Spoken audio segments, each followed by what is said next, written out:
Di awal film kita diperlihatkan dengan beberapa penjahat yang sedang merampok supermarket. Terlihat di sana para perampok itu menyandra sebagian orang yang ada di sana. Tak lama kemudian di luar sudah banyak polisi yang sedang berusaha menangani kasus perampokan tersebut. Namun ketua perampok itu mengancam akan menghabisi Sandra jika para polisi tidak mau menuruti keinginan mereka. Tak lama datanglah Kapten SWAT bernama John Tate yang langsung mengambil alih telepon. Di sini Kapten John mengatakan kepada si perampok, kalau ia dan ketiga anak buahnya akan menghajar kalian.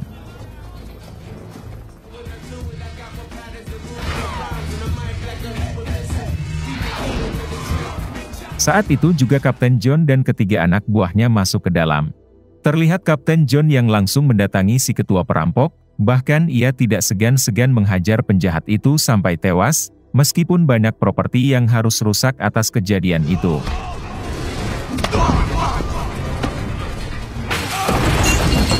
Sementara anak buah Kapten John yang bernama Han sedang melobi satu penjahat, hingga ia juga berhasil menghabisi perampok itu dengan cukup mudah. Bukan hanya Han, kedua anak buahnya yang lain juga ternyata mampu menghabisi para penjahat tersebut.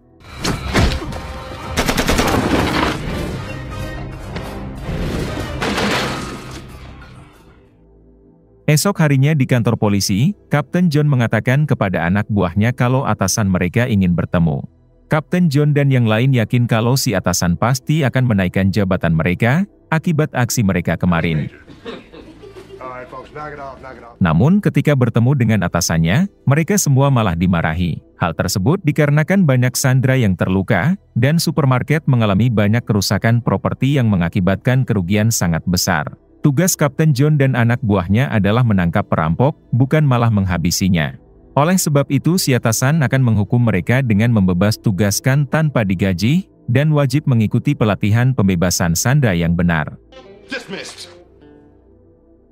Hari berikutnya terlihat Kapten John dan ketiga anak buahnya sedang belajar kepada dosen tentang strategi menyerang dengan benar. Namun karena mereka lebih paham dan berpengalaman, dosen itu malah dipermalukan. The correct technique would be to breach from the rear. Then you come in with an M4 and you shoot the suspect. Throw in a flashbang and a tear gas. Arrest my case. Hingga akhirnya si dosen memilih mundur dan tidak mau lagi mengajari mereka. Adegan beralih kepada dua orang yang sedang berada di dalam mobil. Orang tersebut bernama Demetrius dan satu temannya bernama Wiwi. Saat mereka sampai ternyata Demetrius dan Wiwi sedang membawa sandera bernama Kaeni. Diketahui tujuan Demetrius dan Wiwi adalah mengambil barang yang pernah dicuri oleh Kaeni. Karena diancam seluruh keluarga Kaeni akan dihabisi, akhirnya Kaeni mengaku kalau barang tersebut ia simpan di dalam hangar. Kaeni juga sempat mengatakan bukan hanya Demetrius dan Wiwi yang sedang mengincar barang tersebut. Setelah itu Demetrius membawa Kaeni masuk ke dalam hangar, dan menyuruh Wiwi memasukkan mobilnya.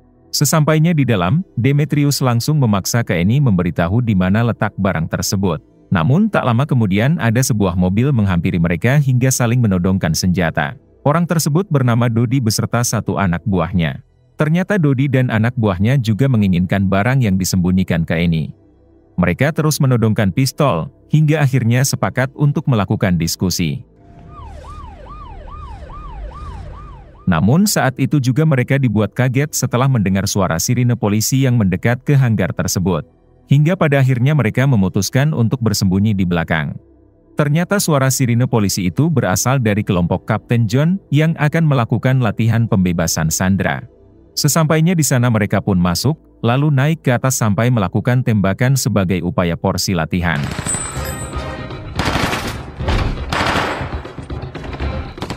Demetrius dan Dodi terheran-heran kenapa para polisi itu sampai melancarkan tembakan. Mereka menyangka kalau di hanggar ini pasti ada kelompok lain yang juga mengincar barang yang mereka inginkan. Anak buah Dodi yang sedari tadi memperhatikan kemolekan Wiwi, ia nekat mengatakan hal tidak pantas. Merasa tersinggung, Wiwi langsung marah dan menghajar anak buah Dodi hingga terjadilah keributan. Ternyata keributan itu terdengar oleh kelompok Kapten John, sehingga si kapten langsung menyuruh satu anak buahnya untuk memeriksa keributan tersebut. Saat si anak buah turun ke bawah, tiba-tiba kelompok Dodi langsung menghabisi anak buah Kapten John. Hal tersebut sangat disayangkan Demetrius, karena ternyata anak buah Kapten John hanya membawa senjata peluru karet, yang artinya para polisi datang ke sana untuk latihan saja. Di balik itu Kapten John dan dua anak buahnya bergegas ke bawah, setelah mereka mendengar suara tembakan tadi, hingga mereka berhadapan langsung dengan para penjahat tersebut. Demetrius dan yang lain terlihat sangat santai, karena mereka sudah tahu para polisi hanya sedang latihan dan membawa senjata palsu. Di sini Dodi mengatakan kalau satu polisi sudah mereka habisi. Kapten John yang menyadari timnya tidak akan bisa melawan, ia memutuskan untuk kembali dan mengunci pintu bajanya. Di sini mereka berencana untuk mencari jalan keluar bagaimanapun caranya. Namun ketika mereka ke atas, tiba-tiba mereka diberondong senjata oleh anak buah Dodi dan Wiwi. Sementara Demetrius yang berada di dalam, ia mencoba menghubungi temannya untuk meminta bantuan, yaitu agar pintu baja itu bisa terbuka dan segera menghabisi kelompok Kapten John yang masih berada di dalam.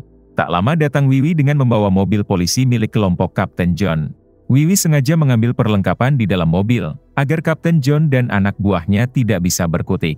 Setelah itu datanglah kelompok Demetrius yang bernama Anton bersama 3 anak buahnya. Diketahui Anton dan ketiga anak buahnya ini adalah mafia Rusia, yang merupakan sahabat baik dari Demetrius. Di sini Demetrius langsung meminta kepada Anton untuk membuka pintu baja tersebut. Sayangnya Anton tidak bisa membuka pintu itu dengan waktu yang singkat, hingga pada akhirnya Anton mengajak 2 orang anak buahnya masuk ke dalam melalui jendela atas. Sementara Dodi yang khawatir dengan kedatangan mafia Rusia itu, ia juga diam-diam telah menghubungi temannya untuk segera datang. Ketika Anton dan anak buahnya masuk lewat jendela atas, Kapten John dan yang lain ternyata sudah berada di balik pintu bawah. Saat itu Kapten John nekat berlari ke arah mobil, untuk membawa peralatan yang mereka simpan di dalam mobilnya. Ketika berhasil memasuki mobil, Kapten John melihat Kenny sedang disandra. Namun tiba-tiba ia ditodong oleh satu anak buah Anton yang sedari tadi berada di sana. Beruntung Kapten John berhasil membalikan keadaan lalu menghabisinya. Di balik itu Hunt dan satu teman polisi wanitanya memutuskan untuk berpencar, karena mereka menyadari kalau para penjahat telah masuk ke dalam. Hingga di suatu waktu Hunt harus bertarung dengan satu anak buah Anton.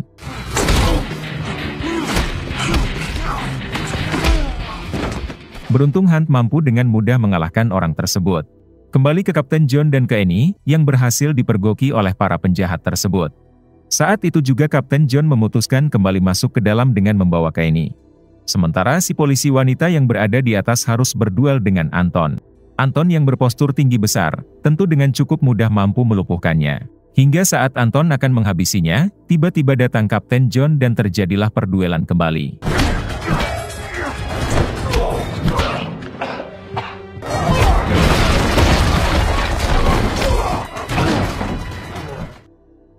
Namun pada akhirnya ia berhasil menghabisi Anton. Di sisi lain Hunt yang saat itu bersama Kenny, mereka juga harus bertarung dengan satu anak buah Anton yang tersisa. Namun dengan cukup mudah Hunt mampu mengalahkannya.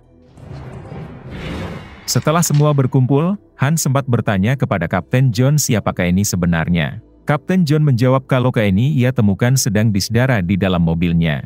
Namun saat percakapan itu berlangsung, Kenny malah masuk ke ruangan lalu mengambil barang yang selama ini diperebutkan para penjahat. Saat itu juga Kapten John mendatanginya, sambil menodongkan senjata. Setelah mengetahui isinya, si Kapten langsung memberitahu kedua temannya, dan sekarang mereka berencana untuk melawan penjahat dengan senjata yang berhasil mereka rampas. Namun Kenny mengatakan kalau ia tahu jalan pintas untuk keluar dari tempat ini. Setelah ditunjukkan akhirnya mereka memutuskan untuk turun mengikuti Kenny. Di balik itu teman Dodi yang bernama Vero, akhirnya datang untuk membantu. Diketahui Vero datang ke sana dengan membawa beberapa anak buahnya.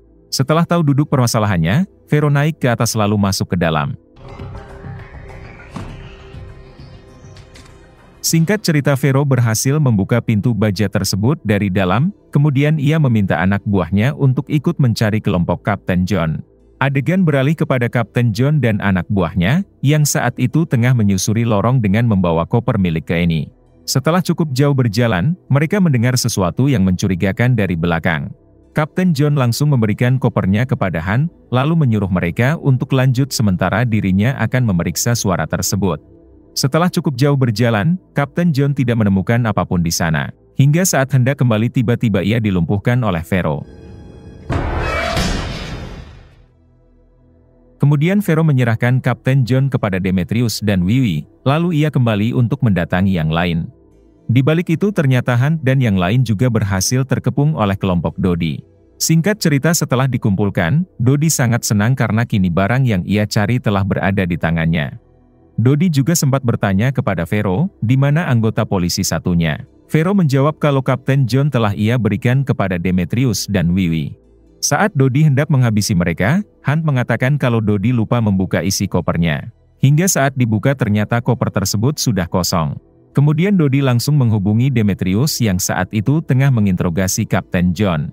Dodi mengatakan kalau barang yang ia inginkan tidak berada di dalam koper. Mendengar hal tersebut, Demetrius pun mematikan teleponnya. Di sini Dodi yang takut barang itu sudah berada di tangan Demetrius. Ia pun meminta Vero dan yang lain untuk segera menghabisi Demetrius dan Wiwi. Setelah Vero dan yang lain pergi, Dodi mencoba bertanya di mana barang tersebut berada. Bahkan Dodi tak segan menghabisi Kenny di hadapan Hunt dan teman polisinya.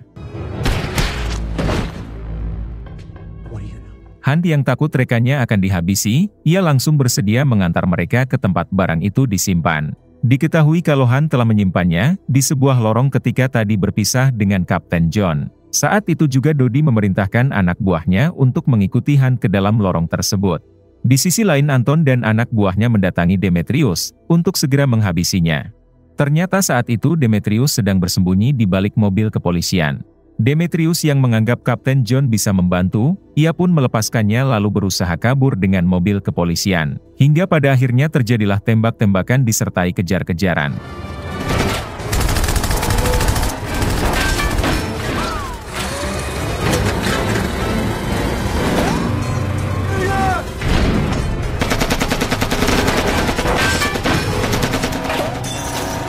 Kembali ke Hunt yang terlihat sedang mengambil barang yang penjahat itu inginkan. Namun tiba-tiba Hunt menyerang orang tersebut, sampai berhasil menghabisinya.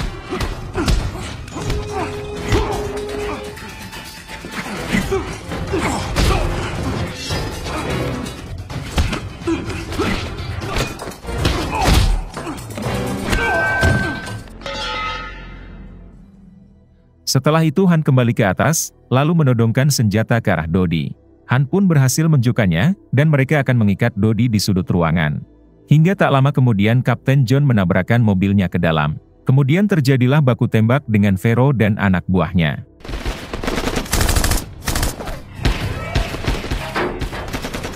Hingga di suatu kesempatan, Hunt mengambil senjata M203 untuk diluncurkan, dan membuat Vero dan anak buahnya berhasil mereka ratakan. Namun hal yang mengejutkan terjadi, yang mana Hunt langsung ditodong senjata oleh Demetrius. Kemudian Demetrius menyuruh yang lain untuk berlutut termasuk Dodi. Setelah mereka semua terpojokan, ia pun memerintahkan Wiwi untuk menghabisi mereka semua. Sementara dirinya pergi keluar untuk sebat-sebatan sambil membawa barang yang ia inginkan. Karena tidak juga terdengar suara tembakan, Demetrius pun kembali masuk. Keadaan sudah berbalik karena Vero ternyata berhasil selamat dari ledakan tadi dan diam-diam menyusup ke dalam. Sementara Wiwi sendiri sudah pingsan terkapar. Dodi yang sudah mendapatkan barang tersebut, ia bertanya apa permintaan mereka sebelum dihabisi. Kapten John meminta sebelum ia dan timnya dieksekusi, ia akan memasang penutup telinga. Merasa permintaan itu hanya sepele, Dodi dan Vero pun mengizinkannya. Ternyata saat itu Kapten John juga meledakkan bom suara, dan membuat orang-orang yang tidak memakai penutup telinga tergeletak. Vero sendiri ternyata berhasil kabur sebelum bom tadi meledak. Menyadari hal itu, Kapten John pun langsung berusaha mengejarnya dan terjadilah perduelan kembali.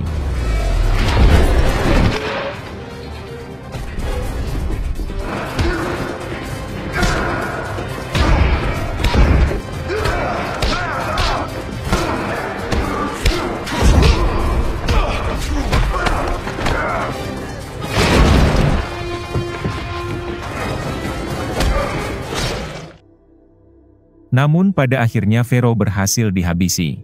Saat kembali, para penjahat yang tersisa sudah berhasil mereka ikat.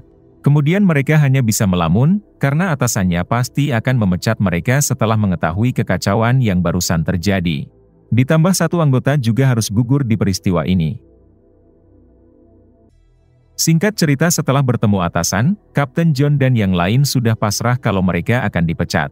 Namun hal tersebut tidak terjadi, dan mereka malah akan mendapat penghargaan. Di sini si atasan mengatakan, kalau ada salah satu agen terbaik yang ingin bertemu dengan mereka. Ternyata agen tersebut adalah Kenny. Melihat hal itu mereka merasa sangat keheranan, karena Kenny jelas-jelas ditembak mati oleh Dodi. Kenny menjelaskan kalau semua itu hanya rekayasa belaka, karena Dodi sebenarnya adalah agen yang menyamar seperti dirinya. Peristiwa yang terjadi sebenarnya adalah penyelidikan agen Kenny yang dibuat 5 tahun lalu bersama agen Dodi untuk memancing para mafia keluar. Di sini agen Kenny hanya berpesan kepada mereka untuk tutup mulut tentang semua kejadian kemarin. Dikarenakan ia dan agen Dodi akan kembali menyelidiki para mafia berbahaya lainnya. Beberapa hari kemudian, memperlihatkan Kapten John dan anak buahnya, kini kembali bekerja sebagai tim SWAT seperti biasanya. Kemudian film pun tamat. Terima kasih yang sudah menonton sampai akhir. Semoga kalian dan keluarga selalu diberikan kesehatan dan rezeki yang berlimpah. Salam untuk semuanya dari Hampura Film.